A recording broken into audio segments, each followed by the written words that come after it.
I don't know what she wants, because it's like on one hand she wants to be like relatable and America's like girl next door, and on the other hand she's like, it's Sussex, bitch. Like, I don't understand. Like, it's Get just, out of my kitchen, Mindy Kaling. The verdict is in. It is utterly brutal. Media organizations from across the political spectrum and celebrities everywhere have rounded on Meghan Markle after the launch of With Love on Netflix.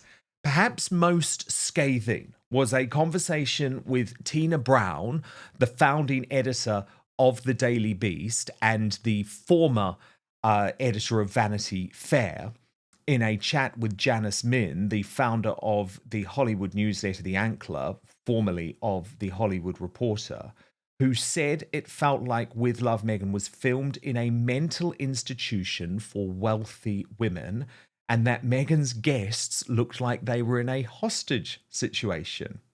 Tina Brown added, "To me, I felt like it was a cultural fossil. She's always brilliant behind the curve, Meghan. You know what I mean? This was like the flashback to 2013, to the era of the TIG, her blog, which was sort of shout-outs for humanitarian causes and diptyque candles. It's almost as if she wanted to airbrush out everything that happened since and sort of go back to that moment in time." Angela Levin, our royal mastermind, is here. Angela, I mean, these are people who really would usually be behind Meghan Markle, but saying that it looked like she was in a mental institution for wealthy women and the guests there were in a hostage situation. Ouch. Well, they were very nervous, the friends who were there, and they got tailing off, didn't they? And I think they had just had to do exactly the right thing, say a sentence, add that Meghan is absolutely wonderful, and that's it. But she also seemed very, very nervous to me, because she was trying to get a lot of words in and tell them, what she was doing, make a list. And it was very, very nerve-wracking, I thought. It wasn't a nice thing to have people round so that you give them some cake or some drink or anything like that. Can I just tell you why she didn't have it at her home? Please. Did you read that? Well, she said it, because I worried. This was in People magazine. Yes, that it was very worrying that what she was doing, taking all the food from the garden. I thought to myself, it's ridiculous. So she said, our kitchen is where Mama, that's her, just cooks for the family, and with a crew of 80 plus people. That's the number of people who are doing this. That's a lot of people to have in your house. We're a close-knit family, and I love those moments. Putting Lily down for a nap, having lunch together, having sacred time together at the end of the day. I know. I mean, it is. Then why are you doing this? But Yes. Angela, there is so much hilarious detail emerging. Look at this, that Netflix left in the edit, and it's people on social media who picked it up. Talk about salmonella wanting to happen. We're meant to believe this woman is some sort of maven in the kitchen. Look, raw chicken wings sitting on the tray in the fridge with absolutely no coating, no plate, and right next to her beloved crudités. I don't want to eat a thing at Meghan Markle's house. You'll go away with food poisoning. Oh God, yeah, well, that's terrifying. It is. In a way, that says to you, she doesn't really know what she's doing, but she's just trying to make the program, and that's it. And I think that it's very surprising how little she knows, and how she thinks that it's very important. And also, what is it about the TIG? Nobody knew anything very much about it, just a few people. This is before she met Harry. And she's still going on and on, as she has done over this, that they've ruined her life by taking that away from her. Now, I can understand if you say that your lover has torn away and you haven't got him, her anymore, but actually, not a TIG, and it's only playing with food, putting bits of vegetable down and pouring hot water over it. I mean, this is not anything so wonderful, is it? It's very strange that she's obsessed with this. And we've seen over the 5 years that she won't give up in anything. So she goes on and on and on and on about this. It's absolutely extraordinary. And now she feels, now she's got it going again, she feels that she can try and get to be me again. Well, she's me all the time, isn't she? I mean, it's just, it doesn't matter, she can cook as much as she likes, but to turn it into a drama Oh, I know. is absolutely ridiculous. But I don't want her cooking for me. Okay? I don't want her cooking for me with those type of hygiene standards, Angela Levin. Now, look, what I've done is put together as well. I think it's really worth looking at a whole load of the big American critics who, fascinatingly, Angela, on the whole, used to be pretty pro Meghan. And how and why they've turned is deeply fascinating. First, this from Meghan McCain. So funny, too, that you keep saying Meghan Markle. You know I'm Sussex now. It was so testy and rude, and it A, made me think like they're not as good of friends as they like to point out to be, and B, she's like very sensitive about not having a royal last name or title. The article that came with it made a point to say like the music dropped and it got really tense in the room and all of this stuff. It's like her producers hate her. If there was like a vibe shift, or you know, we were doing a segment and maybe you were having a bad day and you said something weird to a guest or something happened, I would cut that out. Thank you. And you know what I Thank you, mean? Miranda. I don't want you to come off as, you know, allegedly. And also, by the way, I wanted to point out what they were doing when this whole conversation happened, because they're making food for their cumulative 300 kids. They're making cucumber sandwiches. Like it's high tea. I don't even think my girls would eat that. What children want to eat cucumber?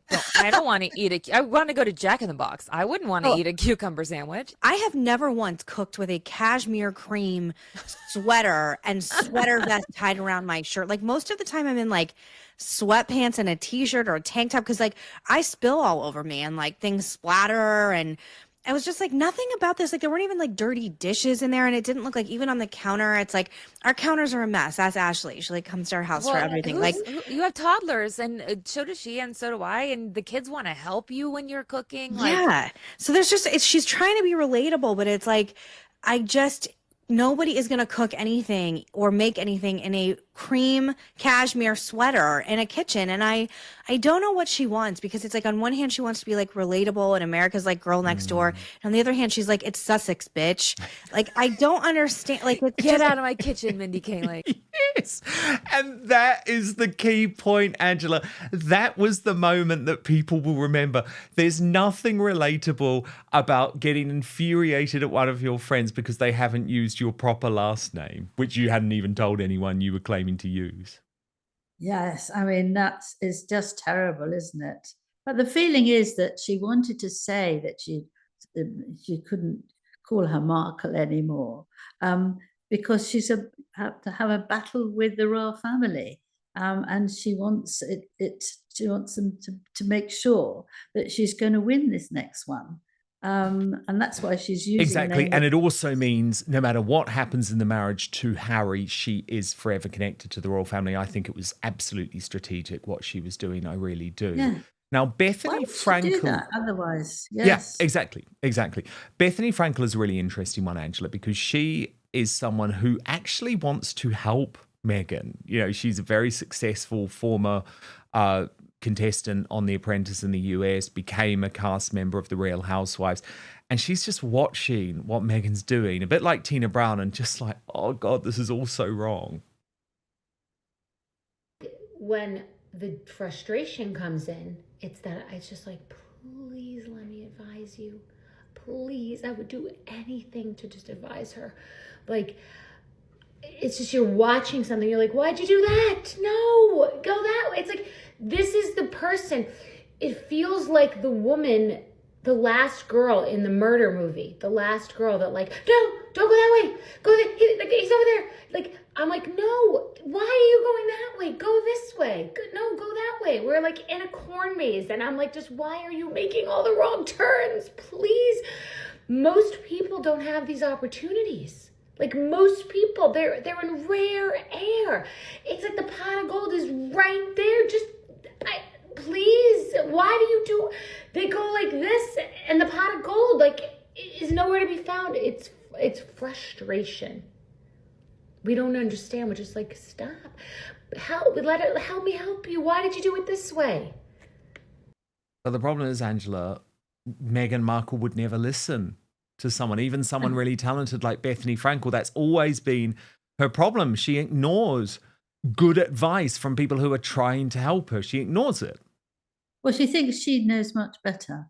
That's the thing. It's not that she ignores it. She just feels, I know much better, so I don't need it. But of course, it's absolutely wrong. And I don't think she'd listen to someone say, look, step back, and let's look at all the detail. I mean, apparently she's saying how happy she is that it's been welcomed so much, this series. But instead of saying, well, I realize I made a bit of a mess of this and that, I'm really going to work on that bit and so build it up. But she says the whole thing has been wonderful and she's very, very good. It's very, very strange. It is indeed. Now, I'm a big fan of S.E. Cupp, and her analysis with James O'Keefe was equally fascinating, Angela. She is so consumed by an obsession with presenting this perfect package that she misses the best opportunity she was ever gonna get to look normal and authentic. She was chopping with a knife like this. She had a paring knife and she was struggling to chop some garlic. Yes. And your little fingers and it was like mitsy bitsy. It was like, I was like, now maybe not everyone's going to see that because I'm a chef, so I'm going to notice that more. Yeah. But when you look at it, it's like you can see almost the struggle. Like, where's the culinary producer? Like, hey, Meghan, this won't read well on camera. Let's do the same recipe, but let's do it this way. We just need you to boil a pot of water, and it'll look like you kind of know what you're doing then.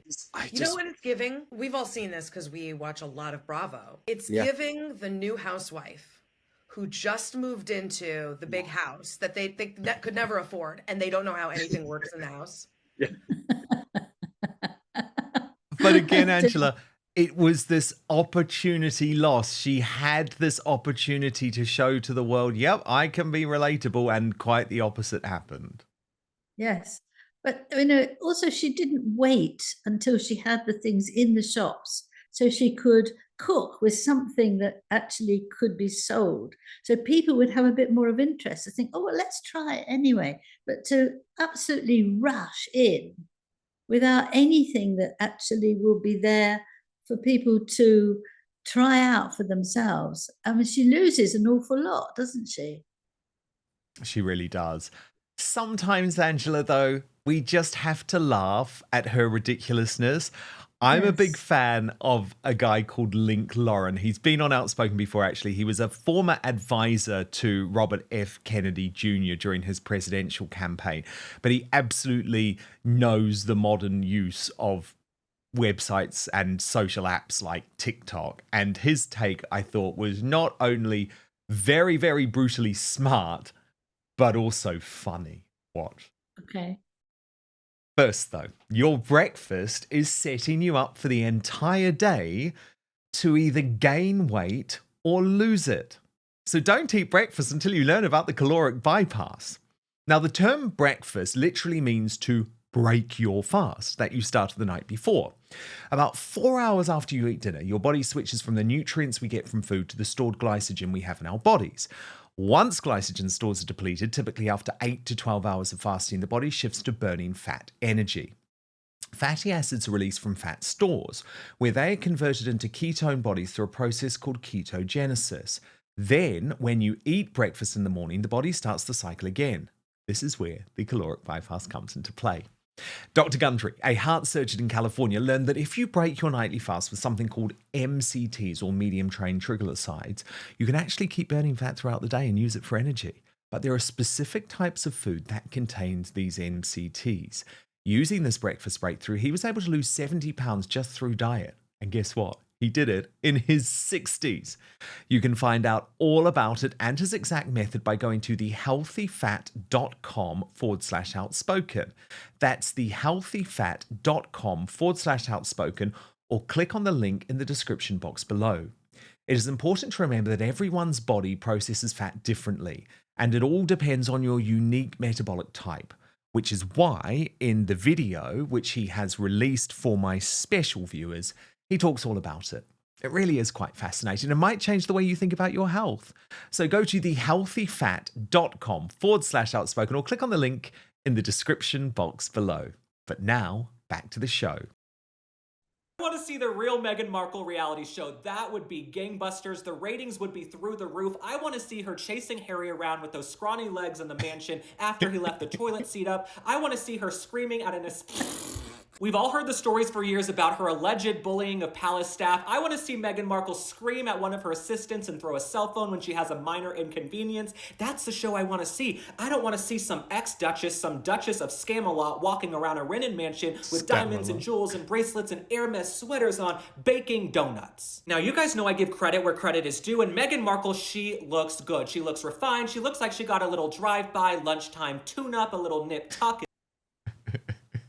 And there was more. One thing I'll also say is you can tell Meghan Markle has staff. I would bet almost anything that she has a full staff at her house. She has nannies, she has butlers, she has chefs, she has assistants, because nobody has time to do any of this stuff. Something else that felt incredibly inauthentic to me is that when I get together with my friends, my real friends, we do not talk like this. We're not like, oh, let's have joy and peace in our lives. Let's go sit over here and eat crumpets and scones. No, when I get together with my friends, we're getting down and dirty into what's going on in each other's lives. The last thing I'll say for now is what a fall from grace for Meghan Markle. She was British royalty. She bagged the most eligible bachelor on earth, the ginger bachelor, Prince Harry. Prince Harry and Meghan Markle went from the Duke and Duchess of Sussex to the Duke and Duchess of White Castle. Okay, that is a fall from grace. She left the royal family to make candles in a rented kitchen. I've never seen someone fumble the bag so hard. I've said it before. She was a briefcase girl on Deal or No Deal. You think she'd be better at handling the bag, but she fumbled it. And she said in the show, I believe in the first episode, I want to do The Amazing Race. I love to be on The Amazing Race. Meghan, I thought we weren't supposed to talk about race. Very good. Very from good. Lauren. And actually, Angela, we haven't spoken about how she mentioned The Amazing Race and wanting to be a contestant. I think it very much does show her head's sort of still in showbiz, right? She keeps talking about elevation. She's obviously given up on trying to save the world at all, but really she just views herself as someone who wants to get on TV however possible. Yes, I mean, she wants to be adored, I think. All the people who come into her life have to make sure that they think that she is outstanding and that she can do everything and she needs worship. And I think that's what keeps her going. And she won't listen to anything else or accept anything else that's happening, or even saying, well, look, I made a terrible mess of those donuts. Let's try something else. But she actually says, I don't like baking. So what's she doing there with baking? She's very much in the muddle. She isn't a total muddle. And another thing she's in a muddle on, Angela, is this whole trad wife thing. And this is something, again, that Tina Brown and Janice Min discussed in their podcast interview on Substack. And Janice Min said she tried on a persona, it didn't work. This is very, as the kids would say, trad wife. I was very surprised. And Tina Brown replied saying it was just so unbelievably inauthentic. She's still searching for that thing that makes her authentic.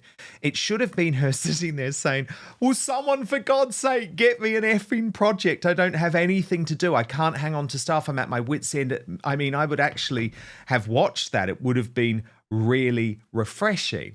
But the trad wife thing is interesting, Angela, because of course it's become a movement connected to the Republican Party, to the MAGA movement, to Donald Trump, which is very much against Meghan's politics. So she's trying to say, no, I'm not a trad wife. I'm an influencer. I'm a businesswoman. But this has sparked a lot of debate online. Watch. It's funny because it's like Meghan's a trad wife if trad wives just hired people to do everything for them. Like, that's what she's trying to promote, but you can tell that she, like, never does any of this stuff herself. Like, it literally opens with her walking over to her bees with her beekeeper that obviously takes care of her bees. We couldn't expect Meghan Markle to actually take care of her bees. But she needs the bee story. She needs the homemade honey story, so she hires this guy. She's probably visited the bees twice in her whole life. It seems like she's just gonna have her friends come over and like gas her up for very simple tasks. Like her one friend comes over and he's like, oh my God, how long did this take you? And they're literally staring at a platter of like cut up vegetables. First of all, she probably didn't cut them up. Angela, it's funny, isn't it, though? Because it's like she is really being a trad wife in this show, whether she likes it or not. Yes, yes. And everything has been done for her. Because you can see if you go into a kitchen and you've got the right bowl just there, and she's got all the ingredients just there. And all she had to do is just to cut one or two, the rest was all done. So it is really a very strange way of trying to impress people because they can see through you, and that's the trouble, isn't it? It is the trouble. Or another big piece of trouble for Meghan, though, is that even her absolute base, so Vox magazine ran a very, very negative article and review, but Angela, so too did MSNBC, the most left wing of all American news organizations. And they wrote, there is nothing funny about Meghan's push into the overly curated world of cooking shows, but it does teach us something about the nature of celebrity. People who are famous enough can persuade entertainment executives to let them do pretty much whatever vanity project their heart desires. The only price such as exists is that the public then gets to watch them fail. Which brings us, and remember, this is MSNBC reporting this, Angela, which brings us to the biggest problem with this new show. None of it seems authentic, and none of it is especially compelling. It's all just fine. The questions I'm left with at the end of each episode after Meghan cooks, crafts, opines, and flips her hair in the Californian sunshine is why? Why these recipes? Why this show? Why now? Why her? It seems to be that the only answer is because she married a prince. The lesson here is that fame will get you a platform, no doubt, but a platform isn't self-sustaining. To keep people coming back, you need something more. And this is MSNBC, let me remind you, saying, Angela, Meghan is not especially charismatic, not especially funny, and not especially knowledgeable. She comes across as someone with more Instagram filters than common sense. So that is her base organization totally turning. Yeah. Well, the thing is, I think if you don't listen to somebody, they're not going to sort of wait for you to improve. You're just out of it, aren't you? You're just, nobody wants to know. And I think she's really lost it this time because she's been so desperate. She hasn't been able to do lots of the other things she wanted to for Netflix. And so she's done this. She's been in charge of it, and she can't manage it. And I think we all need to learn from that we actually need to be very careful what we think we can do. And it's really horrible to have people tell you off like that and tear everything you've done. But then you've got to make a difference and sort of work yourself out of that corner and try again and do something like that. But she doesn't. I think she swims from being very low to being very pleased with herself. And it's like waves, it goes back and forth and back and forth. So you never know where you are. And I think Harry, it's very difficult for him. He doesn't know where he is either. So he just does what she tells him. Indeed. Angela, I wanted to end with something a little bit fun. It's a little bit naughty, though, too. Prince William made a visit to a school earlier in the week, and the reaction mentioning Prince Harry from the school kids who were watching him was quite something. Watch this. Yeah, mate. Go on, Will. I never liked Harry, the ginger fuck. Oi!